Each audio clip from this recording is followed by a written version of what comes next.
So today I'm going to highlight one of our E46 M3 restoration and modification projects that we've had behind the scenes. This is one of those projects that we do quite often. We have about 4 other cars that we're doing the same sort of mix of the restorations, the big 3, and the modifications based on our recommendation. As soon as the car hit the ground here in Florida, we went ahead and went through a full inspection of everything. We identified the subframe needed to be reinforced, which is typical on these cars. We also identified some issues with the Vanos. It wasn't activating the way it should. So we went ahead and rebuilt the Vanos unit with some Dr. Vanos pieces, did all of the new timing chain guides and everything that's required when you do some of the Vanos work. And because the work had not been verified in the past, we weren't sure what work had been done and what hadn't been done. So we went with the full suite on the Vanos. As I mentioned previously, this car needed a subframe reinforcement. That's one of the big 3s for the E46 M3. Subframe reinforcement plates that we use are all made in-house here, and we do all the work in-house. We prep the surfaces, we weld the plates in, then we undercoat and then paint the bottom exactly how OEM was done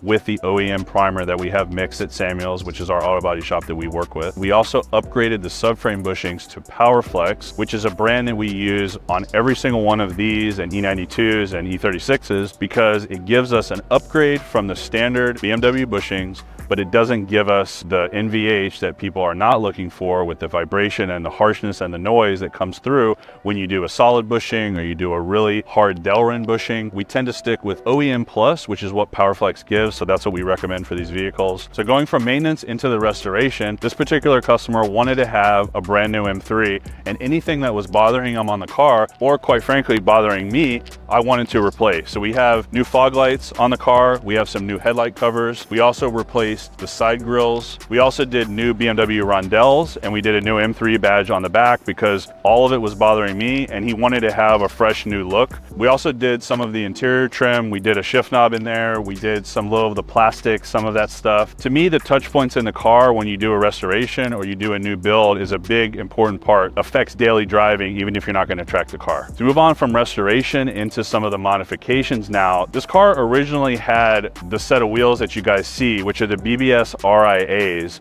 which is a pretty rare set of wheels that you don't see a lot on E46 M3. In addition to the RIAs, the customer also provided the car with an OEM CSL trunk, which is my #1 favorite mod for E46 M3. I sold a lot of these trunks back in the day, back when they were fairly cheap. Now they've gone through the roof, but it's the perfect fitment to complete the back of the E46 M3 coupes. This also has a diffuser on the back. It's not an OEM CSL diffuser, but it is a Warsteiner piece, which also adds to the CSL type look and the OEM Plus look. As far as the modifications that we added, you guys will see if you look inside the RIAs, there's a set of Brembo GTS calipers and 380mm rotors, which is a neat upgrade because his customer is going to be taking this car to the track. He said about 4 to 5 times a year. So we went and upgraded his stock E46 M3 brakes to the GTS. And the GTS is a neat setup because it's better than the Brembo GTRs in that it has some of the motorsport components added to the GTR setup, and it also has the old school Brembo logo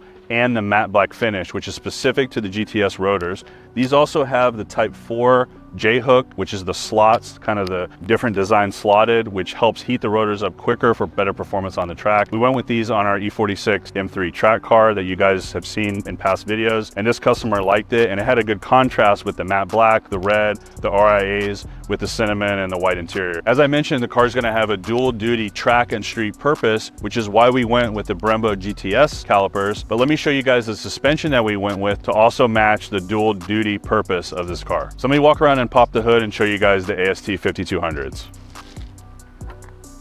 All right, so this suspension setup is the AST 5200 Competition Series coilovers. These are the go-to coilovers that we put on some of the dual duty cars that are going to be on the track and on the street because they have a really wide range of adjustment and they have an external reservoir system for the compression adjustment, which is separate from the actual damper from the shock. And we actually have them mounted up here in the cowl panel, which is an accessible place. This customer takes his car to the track, he makes adjustments on the fly, so we needed to have the mounts in a place that you can access them and quickly click them up and down for the compression adjustment. These dampers are inverted. The adjustment for the rebound is not here at the top, it's actually on the bottom of the damper. So you turn the wheel, reach down, and you can adjust the rebound there on the shock. So AST offers this kit, the 5200 kit, in a divorce setup, which is the OEM configuration, a separate shock and a separate spring, which is inboard. They also offer a true coilover setup, which everything is outboard in the rear, so you can use racing springs, for example. This kit we've done on about 10 of our E46 M3 builds. It's a great setup because it's soft enough, yet stiff enough to be able to match what a customer needs on the track or in performance or canyon driving. So as you guys can see, this has a Turner Motorsport CSL manifold. So to pair with that,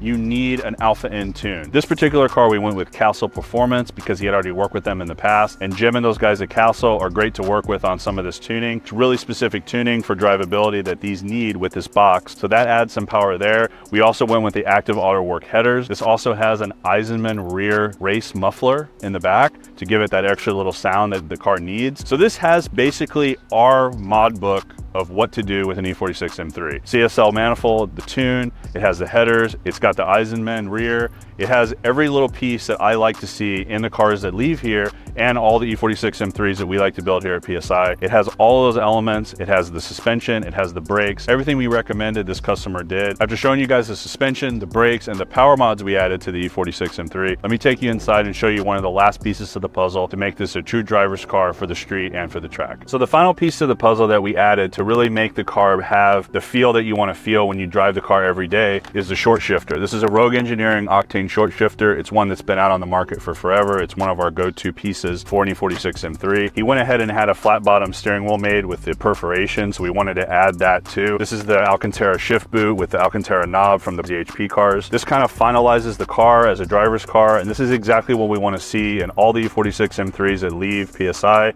This is a perfect car with the perfect mods between ASTs, Brembos, OEM CSL, to all of the upgrades that we made with the power. This is a perfect car and a perfect PSI build, and I hope you guys enjoy it.